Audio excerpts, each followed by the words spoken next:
Cette semaine à l'émission, on reçoit un gars qui a écopé d'une peine de prison à vie et on parle de réinsertion sociale des criminels. Bref, on n'est pas du monde.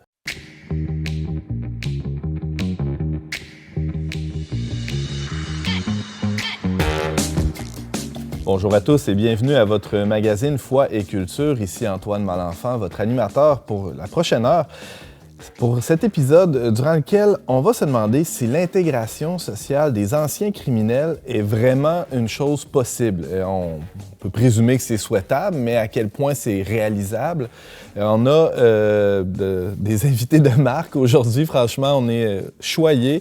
Commençons par Madame Sarah-Christine Bourriane, journaliste pour Le Verbe Média. Bonjour. Allô, Antoine. Très heureux de t'avoir avec nous. Merci. Moi aussi, je suis contente d'être là. Sarah-Christine, tu as assisté récemment, cet automne, à un cabaret de la seconde chance. C'est quoi ça? Oui, c'est possible d'avoir une seconde chance. Pas parce qu'on a mal performé artistiquement la première fois, ouais, mais c'est que... Un cabaret, c'est des artistes? Oui, exactement. C'était des artistes qui faisaient un spectacle pour, en fait, sensibiliser à la cause de la réinsertion sociale. Tu as posé une question au début de l'émission, est-ce que c'est possible? Bien, le cabaret le montre. Que c'est possible de se réinsérer parce qu'au travers du spectacle, il y a des ex-détenus qui font un numéro. Il n'y a pas que des ex-détenus, mais c'est un petit peu ça le but du cabaret, dans le fond, de leur permettre de faire une performance sur scène. Donc, j'ai assisté à ça. J'ai passé la journée là-bas, dans les coulisses. Puis, tu as fait des tonnes de rencontres. Oui, vraiment. J'ai passé de 11h à 10h le soir. J'ai parlé à du monde. J'ai découvert cet univers-là, absolument fascinant. Puis, ça m'a porté pendant une semaine. Alors, il fallait absolument que tu sois ici avec nous aujourd'hui pour nous parler de ça. Ça sera un complément, assurément, là, à ce que nos deux autres invités vont raconter. Bienvenue. Merci. On a aussi la joie de recevoir Mario Larivière. Bonjour. Bonjour. Président et coordonnateur de l'Aumônerie communautaire de Québec. On avait fait un reportage là-dessus il y a quelques années dans nos pages parce que On n'est pas du monde est une émission produite par la gang du magazine Le Verbe. C'est Sarah-Christine qui était allée faire un reportage là-bas. Hein, oui, ça, oui. Il y a peut-être 3-4 ans, un peu plus. Donc, on est très heureux de vous avoir avec nous, Mario. Ici, vous êtes un ancien agent de libération conditionnelle aussi. Oui, 30 ans au Service correctionnel du Canada, alors comme agent de libération conditionnelle. Mais, à vrai dire, j'ai rentré dans un pénitencier, j'avais l'âge de 15 ans. Oh! Et c'était pour des partages d'évangiles avec les gars au Centre fédéral de formation. Le Club Vie qui s'appelait à l'époque. Alors, c'est pour ça que là, ça me fait faire un bilan aujourd'hui d'être ici avec vous autres. Mais ça fait 43 ans déjà que je fréquente les pénitenciers en tant que tels. Ça nous donne un indice sur votre âge, mais on n'ira pas plus loin là-dessus. On fait des calculs là, présentement. Merci d'être avec nous, Mario. On est vraiment enchantés. Et vous allez découvrir pourquoi dans quelques instants. On est spécialement enchantés parce qu'il y a des liens qu'on n'avait pas prévus. Emmanuel Ouellette, bienvenue à On n'est pas du monde. Merci pour l'invitation. Ex-détenu. Oui. Sentence à vie. Oui. Ça fait pas longtemps que tu es sorti. Le 19 août 2021, donc un petit peu plus de 3 ans. Et là, en arrivant ici dans le studio, tu as eu un petit choc, on peut dire. Explique-nous pourquoi. Bien, on me présente Antoine, Sarah. On me dit Mario, puis je dis Larivière. Puis il me dit oui. Je dis oui, tu as été mon ALC à Donnacona. C'est quoi ALC? ALC, c'est agent de libération conditionnelle à Donnacona, donc un pénitencier à sécurité maximale. J'ai été là entre 2008 puis 2010. Fait que c'est ça. Je pense que mon année peut-être été même parti, ou en tout cas, j'ai changé de caseload, mais... puis comme je le disais tantôt, c'est la première personne à qui j'ai confessé mon crime. Et là, c'était pas prévu que vous Du voyez ici aujourd'hui. Nous-mêmes, on ne le savait pas que vous vous connaissiez, mais vous vous connaissiez, c'est-à-dire que vous vous étiez croisés dans ce cadre-là très... Très limité, là. C'est 1 heure par mois, peut-être, là. Oui. Puis dans nos deux vies, finalement, qui est en lien avec le monde carcéral, c'est particulier. Oui. C'est incroyable, la coïncidence. Le mot est très mal choisi, là, la providence de cette rencontre-là, Sarah. Pour vous, ça doit être une occasion de vous réjouir quand même, de voir des personnes qui finalement s'en sortent quand même. Oui, ça, c'est extraordinaire. Quand j'ai commencé ma carrière, je me suis dit, j'ai commencé en thérapie, moi, avant le service correctionnel, 3 ans, en maison de transition. Puis après ça, au pénitencier, bien, moi, j'ai fait l'inverse des gars qui cheminent positivement. C'est-à-dire que je me suis retrouvé, j'ai fini en maximum avant d'être libéré en maison de transition mes 5 dernières années. Donc, je m'étais dit, de ma liste à moi, de l'impact que j'ai pu avoir comme agent, je peux juste en ajouter, qu'importe le nombre. Ouais. En étant réaliste, en thérapie, on en a plus qui décrochent, c'est sûr. Ouais. Au maximum, il y en a moins. Il y en a quand même. Et ça, c'est impressionnant aussi. Donc, il y a des parcours particuliers là, à chacun. Emmanuel, je ne sais pas si on peut aller là, mais tu as souligné que Mario avait dit une phrase dont tu te souviens encore. Absolument. Puis que j'utilise, puis que je partage à des gens encore aujourd'hui. Donc, ma mère, moi, s'est suicidée au mois d'août 1999. J'avais 17 ans. Et puis, que ce soit en août ou en septembre. Donc, le meurtre que j'ai commis a été commis le 3 septembre 2003, mais invariablement, alors qu'on faisait le récapitulatif de ma vie après la mort de ma mère avec Mario qui me disait « Tu vois pas qu'il y a un pattern, à chaque automne, il arrive quelque chose. Tu recherches l'intensité parce que cette intensité-là couvre la douleur émotionnelle. » Puis moi, en tant que bon détenu dans un pénitentiaire à sécurité maximale, j'en ai pas de douleur émotionnelle, j'étais un tough. Mais cette phrase-là est restée avec moi. Puis j'utilisais cette phrase-là la semaine dernière. Le même conseil, la même observation. Je pense qu'il y a plein de gens qui, si on fait l'exercice dans nos vies, il y a des douleurs qui sont là, des fois qui sont ravivées, puis dans l'intensité, puis tu pourras en parler mieux que moi. Qu'on cherche à cacher ou à étouffer ou à couvrir. On couvre. L'exemple que je donnais au gars la semaine passée, c'est que je disais, si tu as mal à un doigt, je peux te couper l'autre main, puis ton doigt, il te dérangera plus du tout, tu sais. Je pense que c'est un petit peu ça la dynamique. Puis je pense qu'il y a plein de gens qui se ramassent en prison à rechercher une intensité pour couvrir une douleur. Mais après ça, puis gloire à Dieu, là, t'es confronté à cette douleur-là, puis t'as à y faire face. Puis si t'es chanceux, t'as des gens comme Mario, puis plein d'autres personnes subséquemment qui te guident, puis qui t'orientent, chacun à leur petite façon. Puis c'est un crédit d'accumuler, tu sais, puis à un moment donné, ça clique. Emmanuel, Mario, Sarah, merci d'être là et je pense que la table est bien mise pour commencer cet épisode sur la réhabilitation sociale des anciens détenus.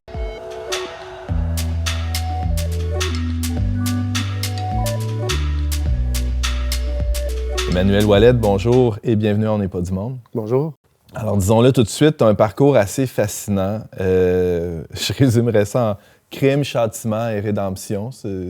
Amen. Ça marche, oui. OK. Tu as été condamné en 2005 à la prison à vie pour avoir commis un meurtre au premier degré. C'est la pire sentence, on va se le dire.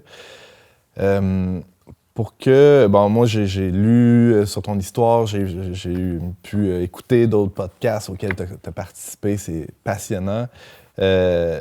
Pour ceux qui ne te connaissent pas, qu'est-ce qui a fait que tu en es arrivé à ce point-là de ta vie de commettre un meurtre au premier degré? Rapidement. Ouais. Grandi dans un environnement difficile. Fils unique d'une mère monoparentale avec problème de santé mentale puis de consommation de drogue. C'était déjà comme un bon départ, puis j'ai pris des mauvaises décisions après ça, non-stop. Tu sais, il y a plein d'opportunités que j'ai eues. J'aurais pu me tourner à gauche, puis j'ai fait le mauvais choix. Je pense pas que j'étais voué à ça. J'avais un bon départ, comme je le dis, mais après ça, j'ai fait des choix. 15 ans, je me suis mis à vendre du pot. 16 ans, je me suis mis à vendre du crack. 21 ans, j'en suis venu à tuer un vendeur de drogue rival. 23 ans, je suis condamné à perpétuité.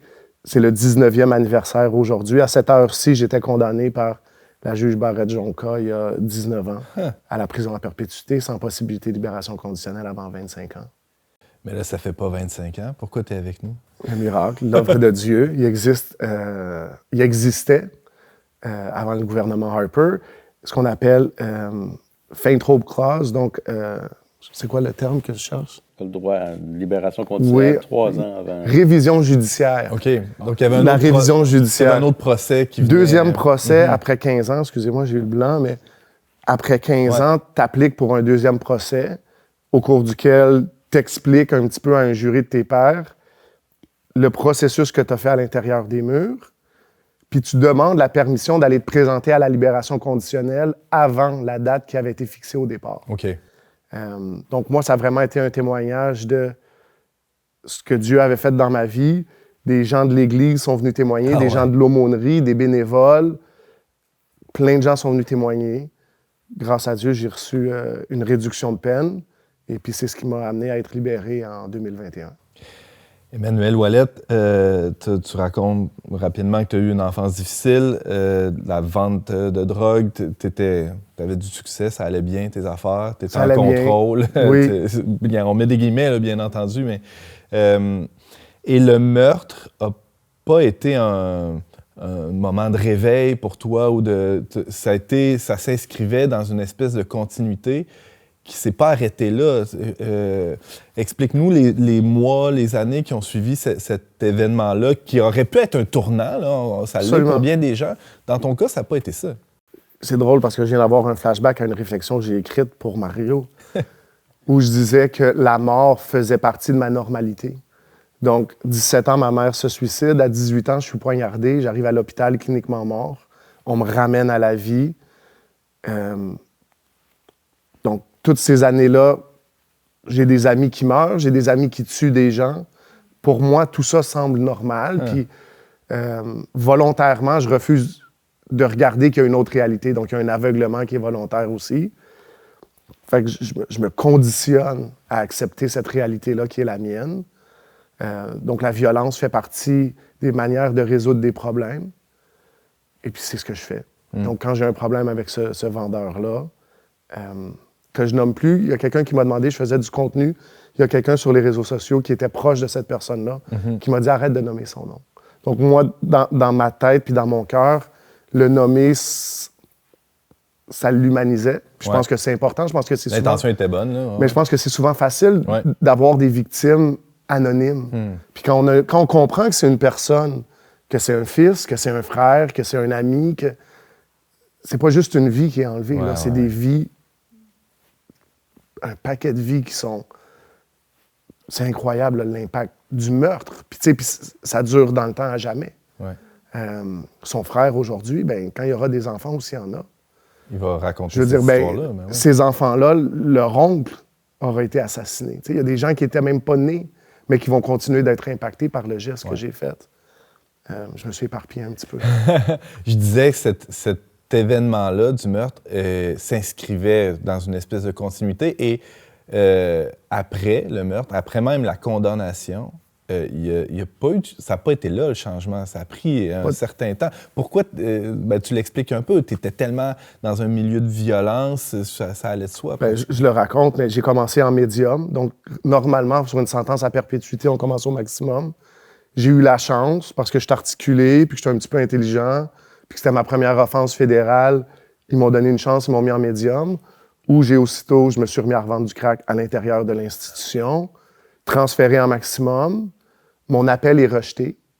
J'ai la rencontre fatidique, si on veut, là, mais charnière plutôt, pas fatidique, mais charnière avec Mario, où je confesse mon crime, parce que jusqu'à ce moment-là, je le confesse pas parce que je suis en appel, puis je souhaite toujours ne pas avoir à faire face aux conséquences de ce que j'ai fait. Tu pensais encore être libéré? Ah, j'étais convaincu. Ah, ouais. J'étais convaincu. Puis, tu sais, on parle d'il y a 19 ans, mais il y a 19 ans, jusqu'à temps que je rentre dans la salle de cours, j'étais convaincu que j'allais être libéré. Tu pensais t'en sortir, comme si de rien n'était? Imbu de soi, l'ego démesuré. Forme de déni aussi. Je suis tellement intelligent. J'étais tellement intelligent, c'était... Tu sais, puis... Moi, il allait pas me pogner. Tu comprends? Fait que c'est ça, absence totale d'humilité, là, tu sais. Puis c'est un petit peu ça que le service correctionnel fait. Donc, étape par étape, si tu veux pas... tu sais, il n'y a pas de verbe en français, on dit s'humilier, là, tu sais, puis j'aime pas le terme, en anglais, il y a une nuance. Devenir plus humble. Oui, devenir plus humble, faire un travail de devenir humble. Mais le service correctionnel va le faire avec toi, tu sais. Comment il l'a fait, le service correctionnel? En restreignant. T'sais, donc, on passe d'un médium où on a plusieurs heures à être en dehors de notre cellule au maximum, où tu es dans ta cellule pas mal tout le temps. Presque à chaque mouvement que tu fais, tu as une fouille à nu. Il y a quelque chose là-dedans qui est sécuritaire, mais qui est en même temps... c'est humiliant. Oui, c'est ça. Il y a une dose...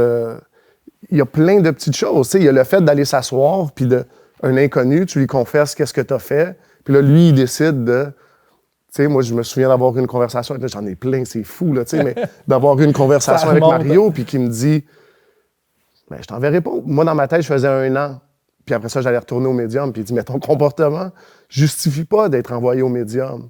Oui, mais j'ai le droit d'être au médium. Il dit, non, t'as pas de droit. Tu sais, t'es ici, puis on va te gérer selon ce que le dossier demande.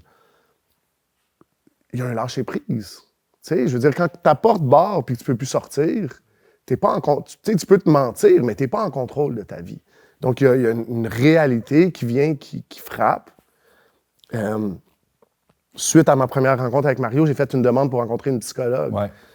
Puis ce qui est vraiment le moment pivotant de ma vie, tu sais. Puis je suis assis dans le bureau avec elle, puis elle me dit « T'es en prison à perpétuité pour un meurtre commis dans le cadre de trafic de drogue. Là, tu viens d'être transféré dans un pénitencier à sécurité maximale pour le trafic de la même drogue encore. Est-ce que tu es conscient que ça va pas bien? » Puis tout le long, je suis assis là, puis je dis, elle est complètement folle, cette madame-là, tu sais. Elle est folle. Puis je m'auto-justifie. C'est elle qui va pas bien. 100%. Mais on en rit, mais j'étais convaincu jusqu'à temps que, tu sais, la marche est longue pour retourner dans l'unité de détention. Puis tout le long, je me convainc, là, tu sais. Puis c'est comme un mantra presque, elle est folle. Puis j'arrive à mon unité, puis à Donnacona, c'est comme un demi-sous-sol, puis un petit peu... Puis moi, je suis en bas. Fait que je regarde en bas, puis les gars sont en train d'avoir ce qui est super commun, là, une mini-émeute. Là. Ils se sont fâchés après les gardiens, puis ils pichent des affaires sur le contrôle. Puis je vois la scène, puis soudainement, tu sais, une épiphanie ou je sais pas, mais peut-être que ça va pas bien. Tu sais, je regarde la scène, puis pour la première fois, je conçois qu'il y a une possibilité que peut-être je me suis trompé. Que c'est pas ça une vie normale. Que peut-être que ça va pas bien. Il y a peut-être autre chose, là. Ouais. Donc, il y a une brèche, on peut dire. Il y a quelque chose qui... une craque là, qui se fait à ce moment-là. Il y a une allumette qui s'allume. Et là, il s'ensuit toutes sortes d'autres rencontres. Très progressivement. OK. Très progressivement. Pendant des années même. Bien, tu vois, à partir de ce moment-là, ça va me prendre peut-être 1 an et demi avant de partir du maximum. OK. J'ai une cousine qui a été très présente dans ma vie, qui a eu un impact positif, qui venait valider que j'étais une personne puis que j'étais pas juste un animal puis un monstre. Parce que moi, je m'auto-validais dans cette identité-là. Ouais. Donc, elle vient confronter ça. Je vais m'arrêter un jour à la bibliothèque. Je vais ouvrir un livre de Hemingway où il y a une citation « Nul n'est une île ». Puis il y a la phrase qui frappe là-dedans, qui est « La mort de quiconque m'amoindrit parce que je suis impliqué dans l'humanité ». Donc, j'ai enlevé une vie. Donc, j'ai causé cette mort-là. Puis pour la première fois, je considère 2 choses. Qu'il y a des conséquences à ce que j'ai fait qui sont en dehors des circonstances qui me sont imposées par la société, à savoir le service correctionnel. Puis la deuxième chose, c'est que je fais partie de l'humanité. Jusqu'à ce moment-là, j'étais toujours en conflit, en compétition avec le reste de l'humanité. C'était une course, puis je devais gagner. J'avais aucune idée qu'on était tous ensemble. Fait que je lis cette phrase-là, j'ai un désir d'en parler. La phrase est en anglais, dans un livre d'Hemingway. Le staff est francophone. J'ai personne avec qui discuter de la chose, mais je me souviens avoir rencontré un aumônier protestant, anglophone. Ouais. Je vais pouvoir en parler avec lui. J'ai écrit une requête. Il va passer 6 mois avec moi à m'écouter, comme Mario l'a fait pendant 30 ans. Mais tu sais, à écouter du monde se plaindre, puis se victimiser, puis exprimer les frustrations. Tu étais retourné au médium? J'étais au médium. Je suis à Archambault à ce moment-là. David Chance, l'aumônier, je vais le nommer parce que c'est un homme important dans ma vie, mais aussi dans la justice réparatrice au Québec, dans les services correctionnels, dans l'aumônerie, à l'intérieur des pénitenciers. C'est un homme qui a eu un grand impact. Puis il m'écoute, puis il n'arrête pas de me parler de son Dieu. Ben, j'ai eu un problème, peut-être un peu similaire, puis je suis allé à Dieu. Puis je deviens curieux de son Dieu. Tu sais, un petit peu comme on regarde dans l'Ancien Testament, là, je veux pas... Tu sais, mais... Ouais. Cette même image-là, le Dieu de mon maître Abraham, le Dieu qui n'est pas notre Dieu. Fait que son Dieu m'intéresse par un concours de circonstances, parce que je refuse d'aller à la chapelle, parce que les bénévoles me font peur, je comprends pas. Toutes mes relations sont utilitaires jusqu'à ce moment-là dans ma vie. Fait que je comprends pas pourquoi ils sont là. C'est pas des clients potentiels pour qu'est-ce acheter qu'eux du autres, crack, ils veulent? là. Si je comprends pas ce que tu veux de moi, ça me fait super peur. Ça me dérange pas d'aller me battre dans le cours, je sais qu'est-ce qu'on va faire. Ouais, les attentes sont claires. On va C'est se taper clair. sa Mais là, ils gueule. sont là, ils me sourient.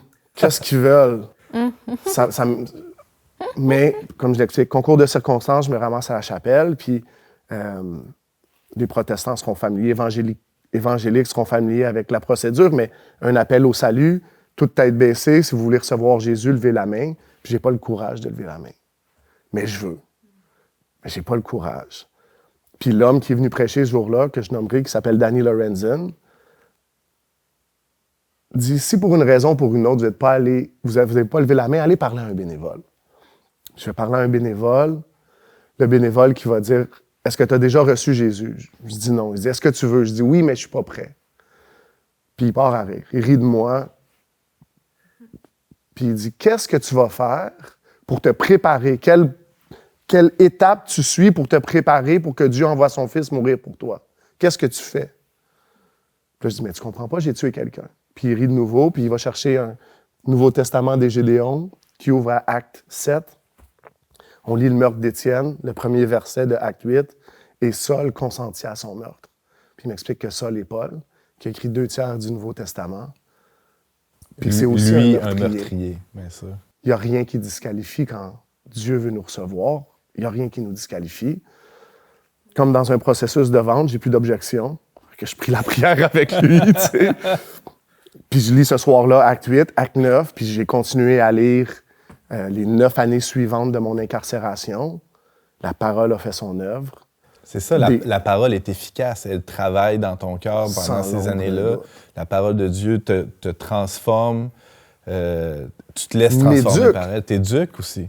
Moi, la deuxième étude, je le raconte toujours, la deuxième étude biblique qu'on fait, le fruit de la Galates 5, le fruit de la chair, le fruit de l'esprit. Je le savais pas. C'est drôle à dire, mais j'avais grandi dans un environnement où si je m'étais battu, que je m'étais saoulé, puis que j'avais couché avec une fille, tout le monde me donnait des tapes dans le dos. C'était une belle journée. C'était un succès. Ouais. Je savais pas qu'on pouvait vivre en paix avec le contrôle de soi, Je savais pas ces choses-là. Fait que là, je lis ça, puis wow, OK, mais comment je réussis à l'appliquer? Ben ouais. C'est pas l'environnement le plus facile pour le faire. C'est pas suffisant de le savoir non plus. Il y a quand même un combat intérieur, des fois, pour appliquer mais de ça. l'appliquer. Puis comme je dis, l'environnement n'est pas hyper propice à ça, mais en même temps, ça me donne le temps d'apprendre tranquillement, tu sais. Puis les opportunités de faire des erreurs, je regarde aujourd'hui avec le travail que je fais avec les jeunes qui essaient de vivre leur vie chrétienne, la marge d'erreur pour des erreurs est beaucoup limitée. Il n'y a pas de filles. Fait que déjà, ça coupe certains des problèmes qui peuvent arriver, certaines des tentations.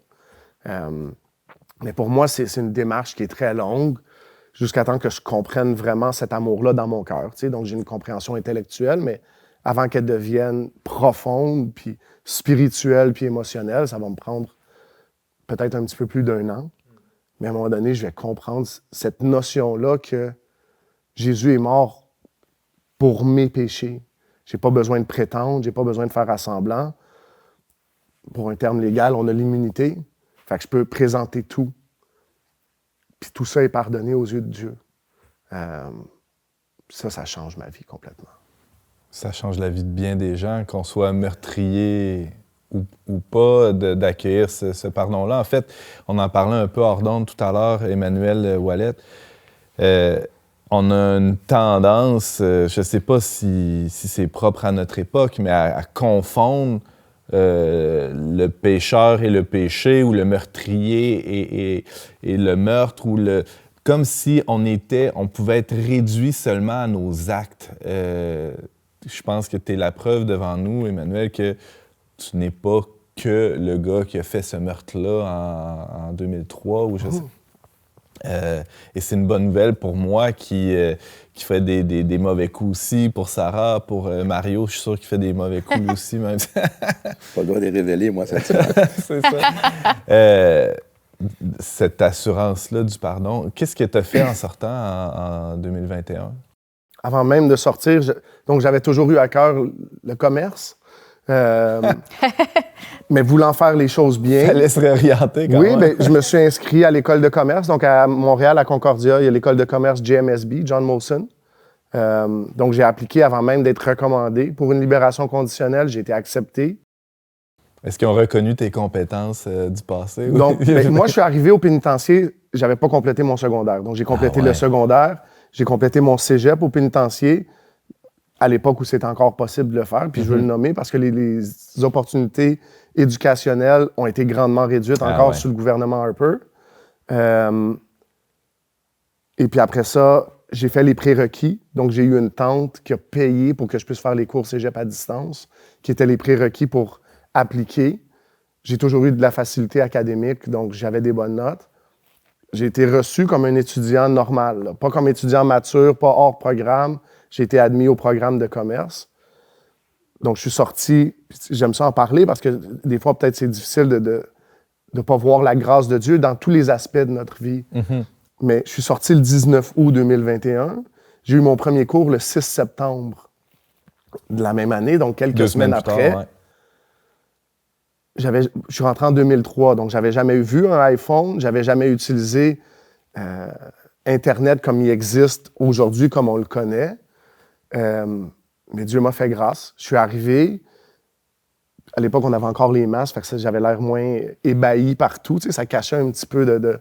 Mais derrière ton masque, t'avais la... Tout le temps. La J'étais gueule comme abasourdi par tout ce qui se passait. Mais Dieu m'a fait grâce. J'ai fait, dans ma première année, 42 crédits avec des bonnes notes, là, tu sais, GPA de 3.3. Mais j'ai fait mon premier cours de finance, qui était ma concentration, à la dernière session d'été. Concordia a 2 sessions d'été. J'ai fini avec un C+, qui était la 8e meilleure note sur plus de 100 étudiants. Mais j'étais investi dans les notes. Là, je me disais, j'ai donné tout ce que j'ai, puis j'ai eu un C+. J'ai dit, j'ai-tu le goût de vivre une autre année de ça?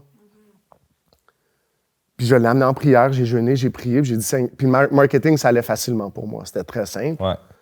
Mais j'avais peur de choisir la solution facile. Tu sais, de fuir la difficulté parce que c'était difficile. Donc, j'ai prié, j'ai demandé à Dieu, puis je lui ai demandé un rêve. J'ai dit, Seigneur, donne-moi un rêve dont je vais me souvenir le lendemain, qui sera clair, qui va me montrer ce que je devrais faire, que tu vas bénir. Puis il m'a donné un rêve qui, en gros, me disait, si l'Église t'appelle, sois prêt. Puis j'avais zéro ça à cœur, c'est pas ça pantoute qui me tentait. Mais j'ai eu le rêve la nuit même. Tu sais, il n'y avait pas place à coïncidence. Non. Je suis allé m'inscrire au collège biblique à contre-cœur. Ma première année, super difficile, déprimé. Qu'est-ce que je fais ici? Ça mène à quoi? Ça me tente pas. Puis on sort à la fin de la première année, la dernière session au printemps, puis on va faire de l'évangélisation. Puis quand ça arrive, là, je comprends. Je donne le même exemple, mais si on a vu Karate Kid, Wax On, Wax Off, puis j'arrive, puis là, je comprends tout ce que j'ai appris me sert. Quand les gens viennent puis qu'ils me posent des questions, j'ai des réponses. Quand ils me disent des affaires qui n'ont pas d'allure, je suis capable de... Non, ça n'a pas d'allure ce que tu me dis, tu sais. Puis là, je comprends ce à quoi je suis appelé. Même là, je suis un petit peu réticent. J'ai terminé au printemps passé. C'est un programme de 2 ans accéléré. Mais c'est ça. Cet été, on a fait un revival. Donc, on a loué un local sur Sainte-Catherine, Drummond, qui était... J'en parle parce que pour moi, c'est significatif, mais c'était le coin où j'opérais. À l'époque, mon opération était centrée là. C'est là que tu vendais. Puis c'est pas comme si j'ai choisi le local. J'ai appelé tous les locaux qui étaient alloués sur Sainte-Catherine, entre Union puis Guy. Personne n'a accepté de nous le louer, sauf ce local-là. Donc, on parle de rédemption de personnes, mais même de lieux. Tu sais, puis pour moi, c'est incroyable. On a fait du bruit, des gens qui ont reçu Jésus, plus de 1000 personnes qui ont accepté Jésus, 28 baptêmes. On a fait 67 services en 34 jours. On était là tout le temps, ça a été incroyable. Dieu a fait œuvre. C'est ça. Fait que... Oui, Sarah.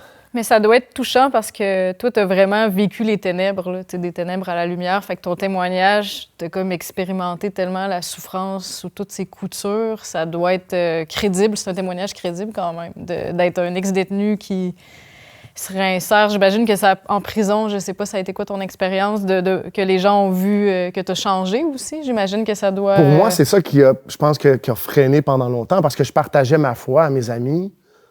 Puis de dire que j'ai vu les fruits. C'est pas dire qu'il n'y a pas eu de fruits, parce que j'entends des échos, puis bon. Mais de voir les fruits, tu sais, je prêchais dans une église il y a 1 mois et demi, puis je disais, j'ai commencé mon ministère dans les prisons, tu sais. J'ai eu 9 ans de ministère dans les prisons, avec presque pas de fruits. Donc non. Tu sais, les gens qui me connaissaient m'ont juste trouvé bizarre. Ils voulaient pas être confrontés à leur réalité, donc c'est plus simple de dire il est bizarre, puis on le met de côté. Puis c'est correct. Tu sais, je pense que dans le processus de réhabilitation puis de réinsertion sociale, pendant 9 ans, Dieu a enlevé des gens de ma vie. Donc, ça a été plus facile quand je suis sorti de ne pas avoir à dire « Ah, ben ça a été mon grand chum, il faut que je reste en contact avec lui. Non. Il y a plein de gens qui sont comme... il y a eu un tri qui s'est fait. Ouais. Emmanuel Ouellet, tu es maintenant stagiaire à la Good News Chapel à Montréal, Saint-Léonard, je pense. Oui. Merci beaucoup de nous avoir partagé ce témoignage et on continue la discussion avec nos autres invités. Merci encore. Merci.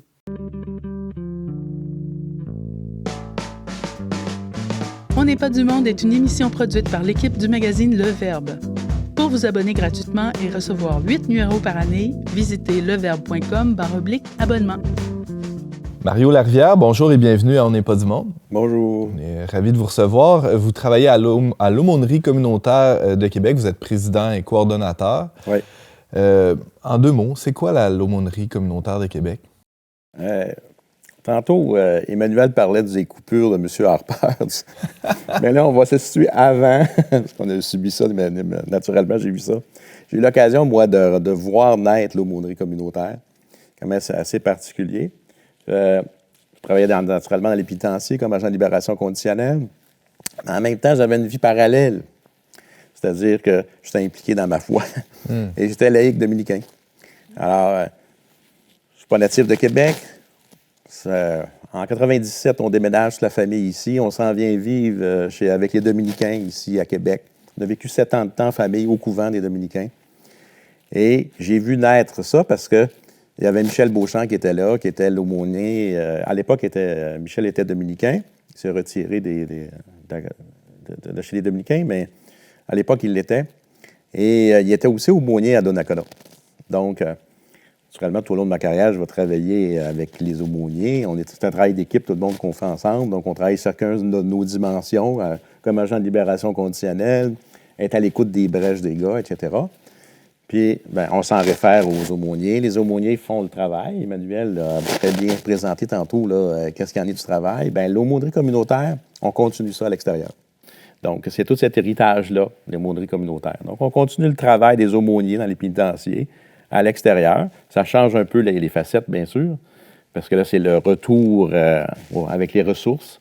Chacun a son vécu au niveau carcéral. Ouais. Alors, chacun a ses délits, chacun a ses particularités. Et on doit, je vais dire, tricoter serré quand on parle de réinsertion avec les conditions spéciales des gars. Donc, il y a encore des limitations. C'est du sur-mesure. C'est du très sur-mesure. Naturellement, il faut comprendre que c'est l'évaluation du risque qui est derrière ça. Donc, et c'est des lois qui gèrent tout ça, qui administrent tout ça. Mais il reste que, entre autres, tantôt, un des rôles importants de l'aumônerie communautaire, je pense, c'est de continuer à travailler avec les bénévoles. Ça, c'est ce qui est... Moi, comme agent de libération conditionnelle, je disais toujours à mes gars, votre ressource est là. Tu sais, il y a bien décrit le milieu carcéral, comment que ça fonctionne. C'est un monde parallèle. Ouais. Les personnes bénévoles, c'est des citoyens et citoyennes, donc reste accroché à comment ça pense un citoyen, le monde à l'extérieur qui continue. Donc, c'est un beau milieu de ressourcement. On a les aumôneries qui s'occupent de ça, mais il y a aussi les mouvements anonymes qui vont aussi dans les pénitenciers. C'est pas juste au niveau de la foi, il y en a aussi au niveau pour les dépendants, vraiment humanistes qui vont aller s'impliquer dans le milieu carcéral. Mario Larivière, vous nous parlez de comment l'aumônerie communautaire fait un peu le même travail qu'une aumônerie de prison, mais pour ceux qui sont en réinsertion sociale, comme les maisons de transition, ceux qui sont en maison de transition fréquentent l'aumônerie communautaire, par exemple? Oui, c'est ça. Il y a les maisons de transition qui existent. Il y a aussi des gars qui sont ou des filles qui sont en libération conditionnelle totale, libération d'office, donc qui sont directement à la maison. Donc, on travaille avec eux autres. Là. Et la mission, c'est de faire l'accompagnement, essentiellement l'accompagnement spirituel, mais aussi faire des liens avec d'autres ressources, permettre aux gens de... On pourrait penser, les premiers besoins des gens quand ils sortent de prison, c'est de répondre à des besoins de base, se trouver un travail, un logement. J'imagine qu'il y a des ressources qui servent à ça. c'est un peu à quel point c'est important aussi de prendre soin de la spiritualité de la personne dans sa réinsertion sociale, dans sa réhabilitation. Hier, par exemple, on était en cercle de parole de solidarité qu'on appelle. Donc, on fait ça un dimanche sur 2, un après-midi. Alors là, on a aussi un père aidant avec nous autres, Stéphane Bouchard, qui est là, que tu as connu. Oui, je l'avais interviewé. Le premier reportage que j'avais fait, c'était avec Stéphane et Caroline Pelletier, qui était coordonnatrice à l'époque. Donc, le cercle, c'est là qu'on voit les besoins des gars. On les entend, entre autres. Hier, par exemple, ça prenait la dimension de... durant mon incarcération, j'ai perdu mon chien, qui était très important. Comment je vais vivre ça en termes de rituel pour réintégrer ça, le vivre. L'autre ouvre sur ma dimension. Moi, j'ai perdu ma grand-mère, j'ai perdu des êtres proches. Donc, ça nous ramène aussi à cette réalité-là de dire les gars dans les pénitenciers vivent ça à distance. Hein? Bon, il y a beau y avoir des escortes, il y a beau y avoir plein de programmes en milieu carcéral, mais là, maintenant, tu reviens. La réalité, elle a changé. Tantôt, Emmanuel parlait de dire, cellulaire, il y a un décalage. Il y a un décalage aussi sur le prix de la viande hachée à l'épicerie. Alors, on est en crise du logement, on est en crise d'inflation. Dans le concret, à tous les mercredis matins, on emmène des gars dans des ressources pour une banque alimentaire.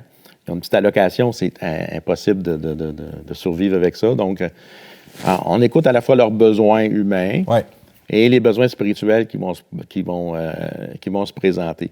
Mais c'est incroyable, ce qui nous touche beaucoup, c'est tout le travail qui a été fait dans les pénitenciers. Ah ouais. Donc, à partir du moment où on s'affiche, puis on dit, oui, il y a un aumônier, c'est les gars eux-mêmes qui demandent à nous rencontrer.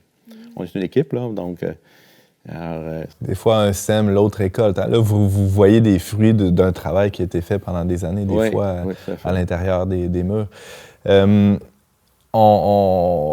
On a ici un protestant, on a un catholique. Il y a toutes sortes de gens qui fréquentent les aumôneries communautaires, pas nécessairement des chrétiens. Je pense que c'est multiconfessionnel. Tout à fait. Donc, autant au pénitencier que le travail à l'extérieur, c'est la même chose. Donc, là, c'est sûr, ici à Québec, c'est plus restreint. Oui. On s'entend. À Montréal, c'est beaucoup plus actif, plus vaste. Mais oui, c'est travailler avec les musulmans, avec tout le monde. Donc, les gens arrivent avec leurs besoins spirituels, leur background aussi, leur passé, et ils vous nomment leurs besoins et vous identifiez les bons intervenants qui pourraient les soutenir dans leur parcours. Tout à fait. On a un contrat avec le service correctionnel, donc on est dans la ligne des valeurs du service correctionnel. OK. De ce point de vue-là. Mario Larivière, votre parcours à vous qui vous a mené là, vous avez été agent de libération correctionnelle, on en a parlé un petit peu tout à l'heure. Qu'est-ce qui fait qu'on choisit ça comme métier? Qu'est-ce qui fait qu'on atterrit dans ce milieu-là? Tu viens de mettre un autre mot, mais qui est intéressant. Tu as dit agent correctionnel. J'étais agent de libération conditionnelle, mais avant, j'étais agent correctionnel. Ah, pas vrai? Bon. Je suis content que tu le nommes. Oui, c'est ça. J'ai commencé à porter l'uniforme officiellement, donc l'autorité officielle. OK, wow. Avec l'arme à feu, etc. Bon, mais c'est sûr que j'aspirais à devenir agent de libération conditionnelle. Pour moi, ça, c'était important. D'y aller. Donc, tu sais, tantôt, le mot-clé qui ressortait dans l'introduction avec Emmanuel, que je pense qui est important pour la réinsertion sociale, que moi, en tout cas, qui m'a animé tout le long, c'est un petit verbe, c'est comprendre. La compréhension.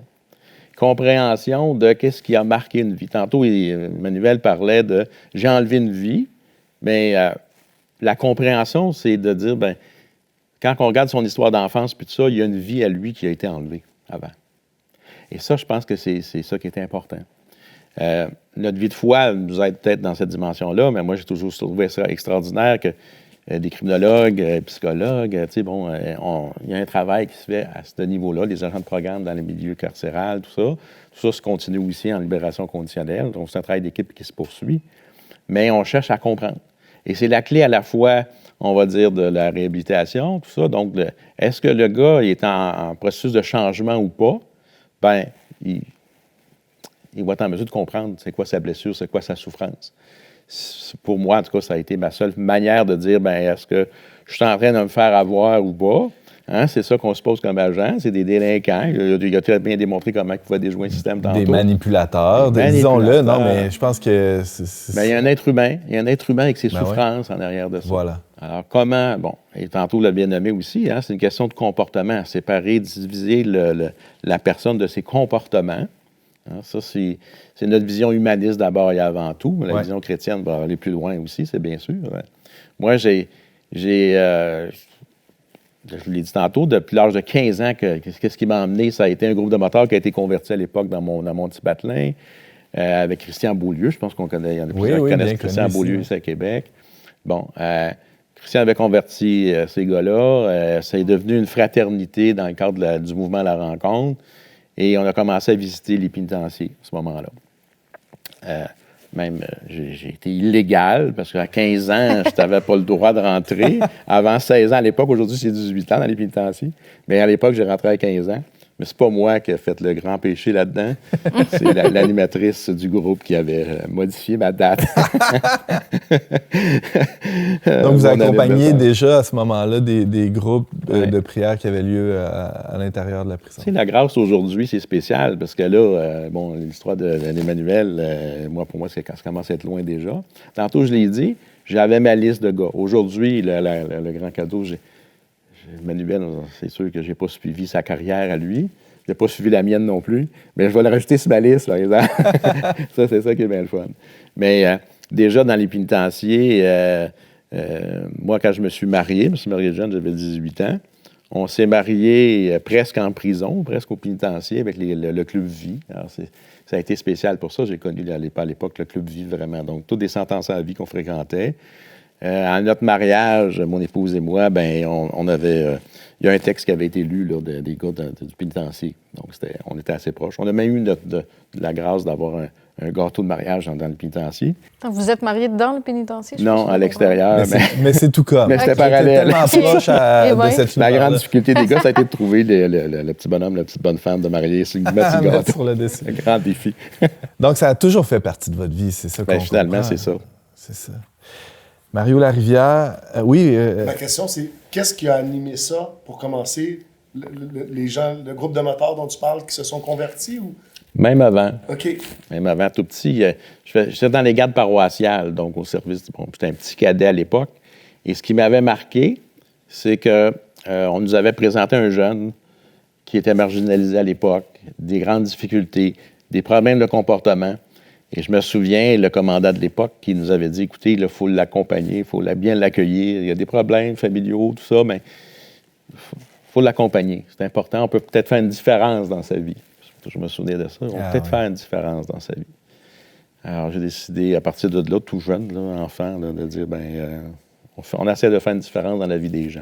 Mais ça fait un lien très beau avec ma dernière question. Il nous reste 1 minute ou 2 là, pour y répondre. On parle beaucoup du parcours là, de l'ancien détenu, du détenu, de comment les choix, les décisions qu'il prend. Mais avec l'aumônerie communautaire ou avec même l'exemple que vous venez de donner de l'intégration d'un jeune dans un groupe de garde paroissiale ou je ne sais trop, toute la communauté a un rôle dans l'insertion, dans la réinsertion d'un individu comme ça. Et ça, c'est important. C'est pour ça que c'est tellement important que les bénévoles soient là avec nous.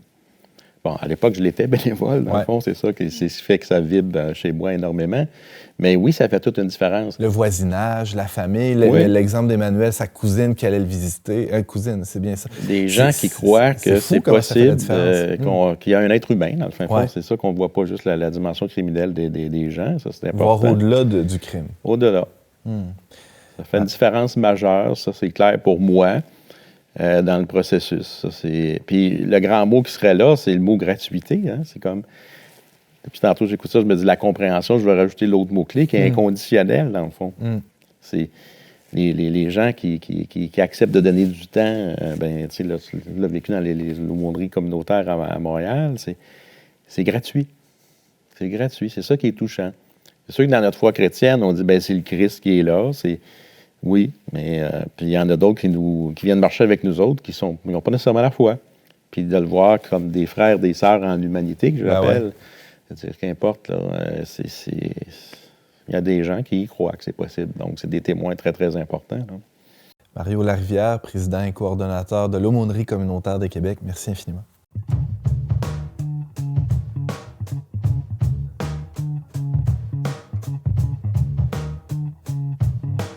Sarah-Christine Bourriane, journaliste pour Le Verbe Média. Bonjour. Allô? Alors, tu as assisté cet automne à un événement où étaient réunis des policiers, des intervenants de toutes sortes, des anciens détenus. Qu'est-ce qu'ils faisaient ensemble, tout ce monde-là, dans la même salle? C'est spécial, hein? Ouais. Oui, ben, c'était une combinaison, un très heureux mélange, comme vous l'avez exprimé, d'une communauté qui est là pour aider des ex-détenus qui tentent leur chance dans une société ou avec laquelle ils ont rompu le lien. Hein. Puis dans le fond, l'idée du cabaret, bon, c'était la 10e édition. Ça s'appelle le cabaret de la seconde chance. C'est l'ASRSQ, c'est on va dire, l'Association des services de réhabilitation sociale du Québec, qui, eux, veulent sensibiliser le public parce que souvent, c'est une question médiatiquement parlant. Quand on entend parler des détenus, on voit les crimes, on voit qu'il y a peut-être des récidives. Fait que des fois, il y a un regard sur la société qui est assez dur, qui est assez intransigeant. Puis l'idée d'un cabaret comme ça, c'est de promouvoir cette cause-là avec un public, pas juste dans un genre de colloque où tout le monde est convaincu, mais dans il y a des proches, il y a des amis, il y a tout ce mélange-là de monde, des agents correctionnels qui, eux aussi, ont intérêt à essayer de mieux comprendre les parcours de ces personnes-là. Puis ce qui est intéressant, c'est que les artistes qui performent sur scène, on ne sait pas si on fait un délit ou pas, on ne sait pas qui est qui là, dans tout ça. On ne dit pas, ben voici, on vous présente un tel meurtrier. Donc, pour eux, c'est la chance de vraiment faire une réelle performance. Puis c'est pas facile parce que... t'applaudis pour ce qu'ils sont dans toute leur... il y a des vrais talents artistiques, il y a Bien des sûr. auditions. Puis les gens, quand même, se mettent à nu devant un public. Tu sais, le jugement, je pense que c'est une des plus grandes épreuves, j'ai l'impression, quand tu as fait de la prison, de faire face au jugement des proches, au jugement de n'importe qui. Là. Si tu te dis que tu as cette tâche-là sur ton parcours, c'est pas bien perçu. Donc, moi, j'étais dans les coulisses, je voyais ces personnes-là. Il y en avait un qui avait appris à jouer de la guitare en prison. Là. Il avait par ailleurs aussi appris le russe puis le japonais. Je me disais, on perd pas nécessairement notre temps en prison. Puis lui, ben tellement fier, là, puis c'était beau à voir. Là. Je me disais, waouh! Puis il y avait autant un band de heavy metal que genre un numéro d'humour, il y avait la chorale Le Cœur de justice réparatrice, puis à la fin... il y avait la chanson d'Étienne Copé, Demain, il fera beau. Ouais, c'est ça. Puis tout le monde était sur scène, là. Autant de détenus, intervenants, puis il y a eu un grand alléluia. Puis je me disais, aïe, c'est magistral, parce que tu n'assistes pas juste comme à un spectacle, c'est que tu es témoin de démarches significatives dans la vie de personnes. Tu vois qu'il y a des victimes dans la salle qui vivent quelque chose. Je veux dire, on avait envie de pleurer, là. C'était vraiment... Puis moi, qui ne suis pas nécessairement liée à ce milieu-là, je voyais la grâce à l'œuvre opérer dans le cœur de chacun, de tout bord, tout côté. Parce que tu l'as bien dit, Sarah-Christine, d'un point de vue médiatique ou dans les perceptions, même dans le public, les gens, on voit quand il y a un crime, ça fait la première page. On voit aussi quand il y a une récidive, quelqu'un qui a reçu une libération comme agent de libération conditionnelle. Vous devez trembler quand vous voyez ça, quelqu'un qui finalement a fait une récidive. Ça, c'est bien médiatisé, il n'y a pas de problème avec ça, hein, on s'entend. Mais bon, là, Emmanuel, c'est peut-être une exception. Il commence à avoir une carrière médiatique très intéressante, mais ça reste l'exception des gars, des femmes qui ont fait de la prison, mais qui réintègrent la société dans l'anonymat. Il y en a beaucoup, Emmanuel?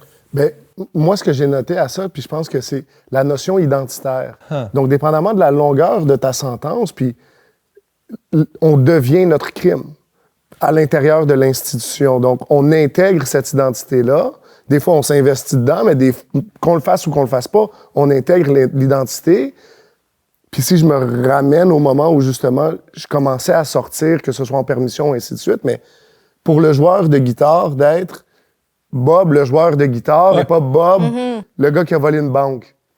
C'est la première fois qu'il change cette identité-là. Donc, d'offrir des opportunités à ces gens-là de se développer ou de reconnaître une autre identité, je pense que c'est très précieux. Très significatif. Ouais. Tout à fait. Sarah Christine, ça s'appelle le cabaret de la seconde chance. L'événement auquel tu as assisté, ça a lieu chaque année, là, à peu près à ce temps-ci de l'année. Cette année, le thème du cabaret, c'était les proches. On a entendu un peu un peu plus tôt dans l'émission l'importance des proches. Comment ça a pris forme, ce thème-là, dans l'événement de cette année? Emmanuel en avait parlé, mais il présentait ça comme un criminel et aussi un père, un oncle, un fils, un frère. Moi, quand j'ai fait mes entrevues, j'ai parlé à une maman qui me racontait toute son expérience. Puis ces personnes-là sont quand même assez invisibilisées, là. C'est pour ça qu'on voulait leur donner une certaine tribune. Puis c'était la première année où des proches pouvaient aussi se mettre faire de la scène, ou du moins étaient sinon dans l'auditoire. Ces gens-là, ils souffrent beaucoup, puis ils n'ont pas beaucoup d'aide. C'est ce que j'ai cru comprendre. La maman me disait qu'elle, ça leur tombe dessus. Là. Maintenant, son fils est en prison, elle n'a pas de nouvelles de lui. Pendant 2 mois, il n'y a personne qui t'appelle pour dire « Bon, mais là, votre fils, voici, il va mieux ou il va pas mieux. » Il doit y avoir une espèce de honte ou de culpabilité qui se mêle à tout ça. Là, des fois. c'est comment tu présentes ça. Quelqu'un te demande des nouvelles de ton fils, il est en prison. Fait que là, tu écopes aussi de la peine qui est de faire face au jugement d'autrui. Quand tu vas dans l'univers carcéral, c'est pas simple parce que ces gens-là se font fouiller.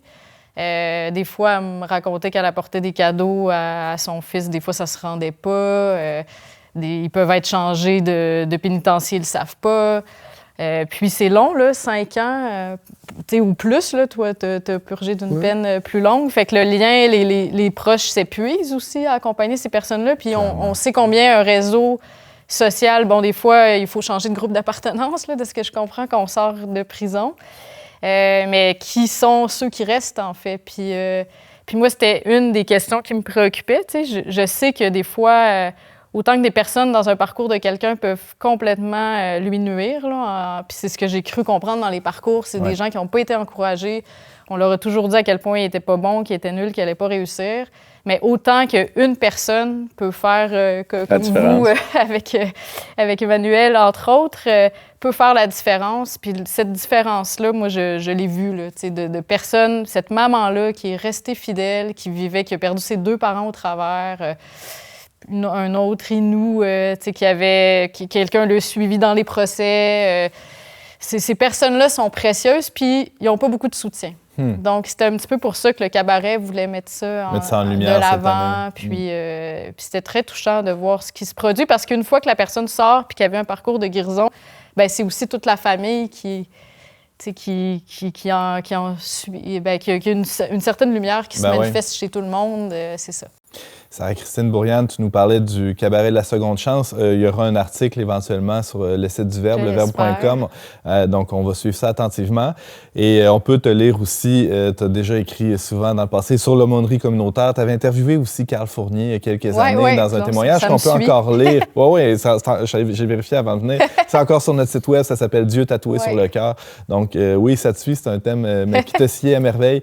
Merci beaucoup, Sarah-Christine. Merci. Vous avez un commentaire, une suggestion ou une question pour l'équipe d'On n'est pas du monde? Contactez-nous via les pages Facebook et YouTube du Verbe Média ou écrivez-nous directement à onpdm@le-verbe.com. C'est déjà tout pour cette semaine, mais avant de se quitter, quelques suggestions culturelles. Sarah-Christine? Oui, de Monstres à citoyens, dans lequel on voit Emmanuel d'ailleurs.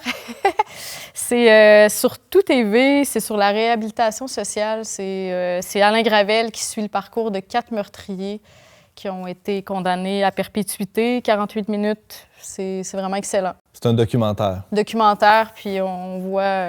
c'est ça. Qui est aussi disponible en balado, de ce que j'ai compris, en version plus allongée. Donc moi, je me souviens que j'ai fait une entrevue sonore, donc pas de visuel, avec Daniel Lorenzen, dans le fond, qui était venu prêcher l'Évangile quand j'ai été sauvé.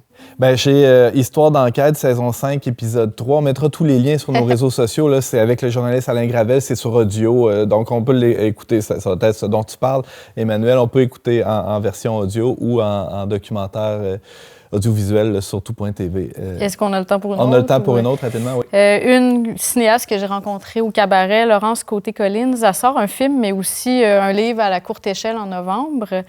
La maison d'édition La Mèche. Puis c'est son parcours un peu en justice réparatrice. Là. Elle a été attaquée par un cinéaste avec qui elle faisait des films, qui maintenant est en prison, il est schizophrène.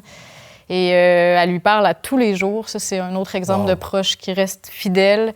Puis lui, ben, c'est la santé mentale un peu qui l'a conduit. Il a entendu des voix, puis elle essaie d'explorer. Donc, pour être sûr de bien comprendre, c'est la victime d'un acte de violence qui reste en contact quotidien avec son assaillant. Exactement. C'est pas... il a commis des meurtres, mais il a aussi, par ailleurs, attaqué la cinéaste, puis ils vivent un parcours là, de réconciliation, puis... donc ça rappelle-nous le titre de ce livre-là. C'est Billy à vie. Billy à vie de Laurence Côté-Collins. On mettra tous les liens, évidemment, sur nos réseaux sociaux. Merci infiniment, Mario Larivière de l'Aumônerie communautaire de Québec. J'invite les gens à découvrir votre organisme. Emmanuel Ouellet, on peut te suivre sur à peu près toutes les plateformes. Mani Sedso sur Instagram. Tu as un YouTube super actif, très bien fait. Allez voir ça, c'est vraiment... Il y a du témoignage en masse. Tu as participé aussi à d'autres podcasts. Là. Tu travailles entre autres avec notre ami Jérémy Noaterio. On vient de le lancer, deuxième épisode qui sort aujourd'hui, qui s'appelle « Pour de vrai ». Alors, on peut visionner tout ça à satiété. Merci encore d'avoir été avec nous, Emmanuel. Merci, Sarah-Christine, pour ton reportage sur le cabaret de la seconde chance. Je remercie Barthélémy Rieux, Marianne Martin à la technique, Frédéric Bérubé, Marie Laliberté et James Langlois à la recherche. Et je vous invite à découvrir le magazine Le Verbe. Hein. C'est la gang qui produit On n'est pas du monde. On peut s'abonner, on peut consulter tous nos contenus. Tout ça est disponible gratuitement sur leverbe.com. Allez-y gaiement. Et on se retrouve très bientôt pour un autre épisode d'On n'est pas du monde.